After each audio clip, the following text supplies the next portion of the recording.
Bonjour Eric. Bonjour. Alors je suis Éloi. Voici les internautes. Vous êtes en direct tu es en direct sur Facebook, sur la page Université de la Terre, mais également sur le site du Crédit Coopératif, sur le site ecoloinfo.com. Et puis tu es live tweeté, c'est sûr. Mais c'est une bonne première approche de notre dialogue, parce que finalement tu es live tweeté depuis ce matin, parce que tu n'arrêtes pas de passer d'amphi en amphi, de conférence en conférence, et tu nous proposes des dessins. Nous les tweetons, tu les tweets d'abord et nous les retweetons, et ça suit son cours, et c'est la pollinisation positive par le dessin. J'espère qu'on peut vous en montrer quelques-uns grâce à Yves au Magnéto. C'est le Pat Le Guen de l'Université de la Terre, Yves. Donc grâce à Pat Le Guen, les dessins d'Eric vont passer en même temps sur cette petite discussion. Comment ça t'est venu l'idée de proposer du live dessin, live dessinateur? Du dessin en direct, moi je dis. En direct aussi, oui. Parce que je parle la France, voilà. C'est très simple. Moi, ça m'est venu il y a très longtemps, quand j'étais en formation professionnelle d'animation socioculturelle, donc c'était complètement autre chose.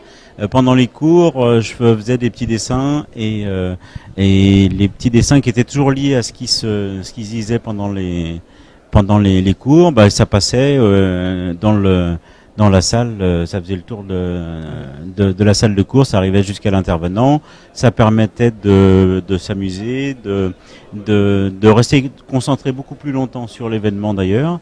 Et puis après, naturellement, j'ai continué ça, et maintenant la technologie nous permet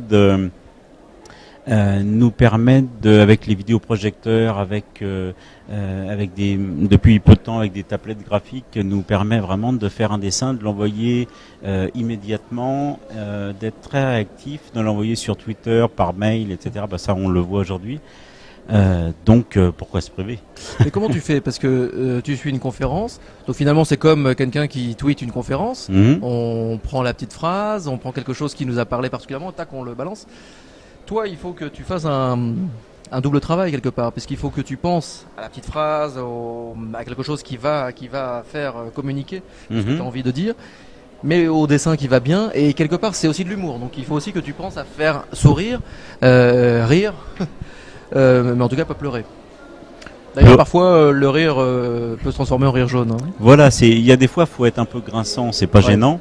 Moi j'essaie de jamais être méchant histoire d'être méchant, c'est-à-dire d'attaquer le physique, d'attaquer des choses comme ça. C'est plutôt sur le contenu. Après un dessin, ça peut mettre le doigt sur le problème, sur l'énormité de ce que quelqu'un a dit, par exemple. Et alors, quand ils sont balancés sur grand écran, quand il y a un intervenant, ça amène aussi ça peut amener une série de ping-pong entre l'intervenant, le public et moi, ce qui est assez amusant, quoi. Et plus les intervenants sont des gens chevronnés en communication, plus les gens sont ouverts. Quand c'est Jean-Marie Pelt, Pierre Rabhi, Albert Jacquard, etc., c'est un plaisir parce que non seulement ça les gêne pas, mais ils jouent avec ça. Ils n'ont pas besoin de ça, mais c'est encore un plus et c'est fabuleux. Mais du coup, tu participes assez agréablement à cette pollinisation positive. C'est vraiment quelque chose que j'ai vraiment envie de détailler par la suite, parce que on l'utilise. C'est une expression qu'on utilise depuis hier matin. Pollinisation positive ou viralisation de l'enthousiasme. Par le dessin. La pollinisation a quelque chose de très positif. La viralisation, c'est vrai qu'il y a un côté, dès qu'il y a un virus, on attend un vaccin, donc que fait Roselyne Bachelot, peut-être aussi au marketing viral, au buzz. Mais le buzz, c'est typiquement le bourdonnement des insectes pollinisateurs. Donc là, on y est vraiment bien. Techniquement, c'est maintenant pas difficile de le faire. Après, la façon dont moi je le fais j'essaye de pas être concentré du tout. J'essaye d'être le contraire de concentré, c'est-à-dire j'essaye d'être ouvert. C'est-à-dire que j'essaye de tout récupérer. Je suis un espèce d'entonnoir qui qui récupère tout ce qui se dit, tout ce qui se passe. Je suis à l'affût de quand il y a quelque chose sur un PowerPoint à l'écran. Des fois, il y a des fautes, il y a une petite virgule qui est mal placée, qui change le sens. Personne ne le voit, moi je le vois parce que je suis à l'affût de tout ça. Et comme j'ai une petite tendance à la taquinerie, j'utilise ça pour taquiner là où il faut et pour ouais. Tout à l'heure on parlait donc toujours ce clin d'œil coulisses, parce que oui, en coulisses on boit aussi des cafés et puis on discute aussi. C'est la force du dialogue l'UNESCO et de cette université de la Terre. Bref, on discutait tout à l'heure. Et alors tu m'as parlé de de l'économie du don. Et je trouvais ça très intéressant. Alors je sais pas si tu es ok pour en parler un petit peu, mais je pense qu'il y a des gens derrière leur écran qui se disent très bien, mais il vit comment ce monsieur? Parce qu'il a besoin un peu d'argent quand même pour vivre. Et tout à l'heure, en gros, je t'ai posé plus ou moins la même question. Et c'est là où tu m'as parlé de cette économie du don, de ce principe aussi de l'économie où finalement c'est le client, le partenaire, l'événement qui fixe lui-même un tarif. Comment ça est-ce que tu peux nous en parler un petit peu de cette fameuse économie du don? Pour l'instant, moi, c'est quelque chose que j'ai envie d'expérimenter. Alors, je suis pas du tout un théoricien de tout ça, mais justement, c'est ça qui est intéressant, c'est que tu le vis, toi. Mais l'idée me plaît beaucoup. Je considère que qu'est-ce qui fait la valeur de quelque chose? Si on me propose un objet à 2 euros, un objet qui vaut 100 euros, si on me le propose à 2 euros, c'est pas cher du tout si l'objet m'intéresse, et c'est beaucoup trop cher, c'est-à-dire c'est 2 euros de trop si ça m'intéresse pas du tout. Ouais. Donc, par rapport à n'importe quelle prestation, si les dessins que je fais en direct dans une conférence, si ça intéresse les gens et qu'ils se disent la prochaine fois que je reviens ici, j'ai envie que Eric soit là parce que ses dessins apportent quelque chose, ils peuvent très bien dire on va participer au fait qu'il a pas de salaire pour venir, mais on va donner 1 euro, 2 euros, 10 euros. Si j'ai les moyens et que j'aime beaucoup, je vais lui donner 250 euros. Si t'aimes pas du tout, tu donnes beaucoup moins ou plus, peu importe. Il n'y a pas de limite supérieure. Et puis, mais dans une conférence, s'il y a 300 personnes dans la salle qui n'ont pas payé leur prix d'entrée parce que c'est une conférence gratuite ou un billet d'entrée, on va dire symbolique.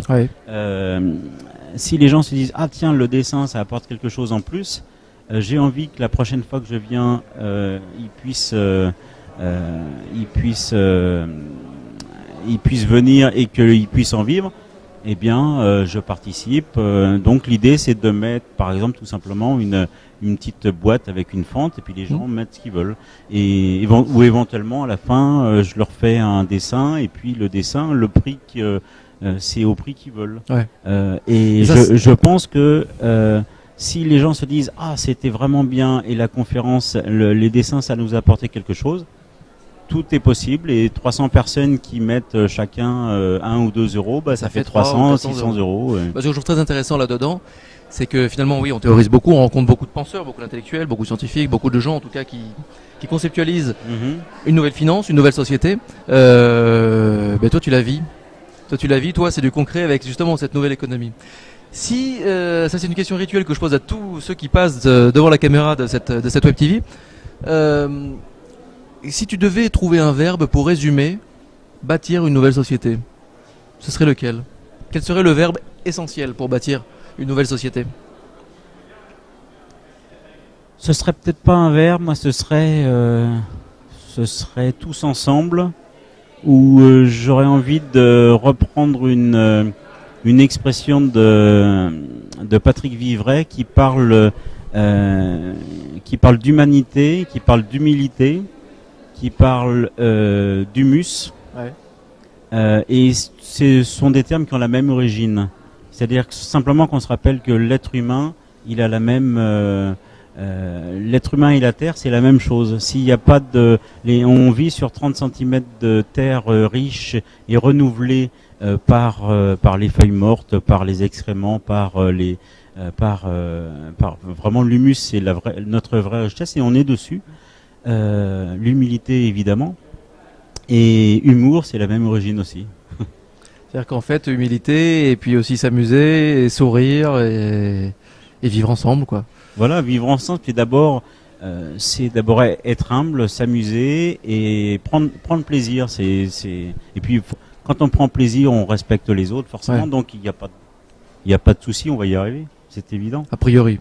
Moi, je pense que le nouveau monde, il arrive en 2012, ça va pas tarder, c'est l'année prochaine. À la fin de l'année 2012. La fin de l'année. Les internautes, en tout cas, ont pu sourire, voire rire avec tes dessins qui ont défilé pendant ton intervention. Merci beaucoup de t'être prêté au jeu, impromptu.